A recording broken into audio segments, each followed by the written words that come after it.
छठ पूजा व्रत कथा विधि।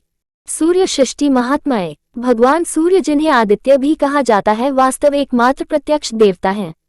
इनकी रोशनी से ही प्रकृति में जीवन चक्र चलता है। इनकी किरणों से ही धरती में प्राण का संचार होता है और फल, फूल, अनाज, अन्न और शुक्र का निर्माण होता है। यही वर्षा का आकर्षण करते हैं और ऋतु चक्र को चलाते हैं। भगवान सूर्य की इस अपार कृपा के लिए श्रद्धा पूर्वक समर्पण और पूजा उनके प्रति कृतज्ञता को दर्शाता है। सूर्य षष्ठी या छठ व्रत इन्हीं आदित्य सूर्य भगवान को समर्पित है। इस महापर्व में सूर्य नारायण के साथ देवी षष्ठी की पूजा भी होती है। दोनों ही दृष्टि से इस पर्व की अलग अलग कथा एवं महात्म्य है। सबसे पहले आप षष्ठी देवी की कथा सुनिए। तारांकन। छठ व्रत कथा। एक थे राजा प्रियव्रत, उनकी पत्नी थी मालिनी। राजा रानी निसंतान होने से बहुत दुखी थे। उन्होंने महर्षि कश्यप से पुत्रेष्ठी यज्ञ करवाया। यज्ञ के प्रभाव से मालिनी गर्भवती हुई, परंतु 9 महीने बाद जब उन्होंने बालक को जन्म दिया तो वह मृत पैदा हुआ।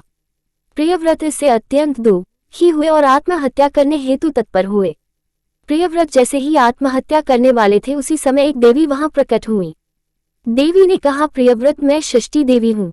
मेरी पूजा आराधना से पुत्र की प्राप्ति होती है। मैं सभी प्रकार की मनोकामना पूर्ण करने वाली हूँ। अतः तुम मेरी पूजा करो, तुम्हें पुत्र रत्न की प्राप्ति होगी।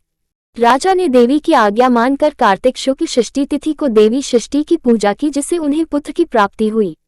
इस दिन से ही छठ व्रत का अनुष्ठान चला आ रहा है।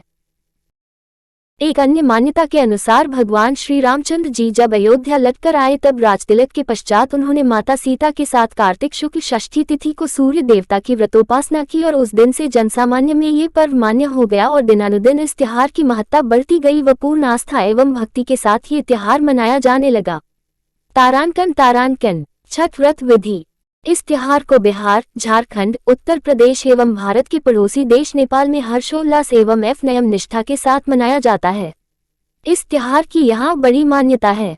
इस महापर्व में देवी षष्ठी माता एवं भगवान सूर्य को प्रसन्न करने के लिए स्त्री और पुरुष दोनों ही व्रत रखते हैं।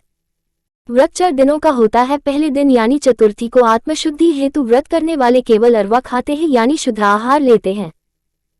पंचमी के दिन नहा खा होता है, यानी स्नान करके पूजा पाठ करके संध्या काल में गुड़ और नए चावल से खीर बनाकर फल और मिष्टान से छठी माता की पूजा की जाती है। फिर व्रत करने वाले कुमारी कन्याओं को एवं ब्राह्मणों को भोजन करवाकर इसी खीर को प्रसाद के तौर पर खाते हैं। षष्ठी के दिन घर में पवित्रता एवं शुद्धता के साथ उत्तम पकवान बनाए जाते हैं। संध्या के समय पकवानों को बड़े बड़े बांस के डालों में भरकर जलाशय के निकट यानी नदी, तालाब, सरोवर पर ले जाया जाता है।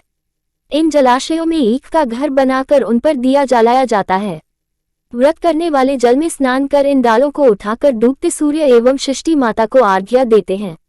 सूर्यास्त के पश्चात लोग अपने अपने घर वापस आ जाते हैं। रात भर जागरण किया जाता है।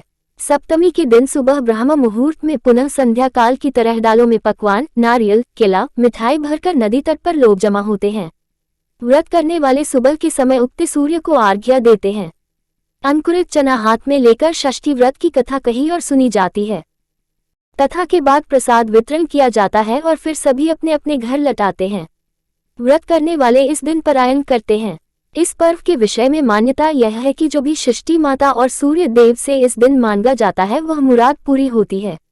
इस अवसर पर मुराद पूरी होने पर बहुत से लोग सूर्य देव को दंडवत प्रणाम करते हैं। सूर्य को दंडवत प्रणाम करने का व्रत बहुत ही कठिन होता है। लोग अपने घर में कुल देवी या देवता को प्रणाम कर नदी तक दंड देते हुए जाते हैं। दंड की प्रक्रिया इस प्रकार से है। पहले सीधे खड़े होकर सूर्य देव को प्रणाम किया जाता है, फिर पेट की ओर से जमीन पर लेटकर दाहिने हाथ से जमीन पर एक रेखा खींची जाती है। यही प्रक्रिया नदी तक पहुंचने तक बार बार दोहराई जाती है।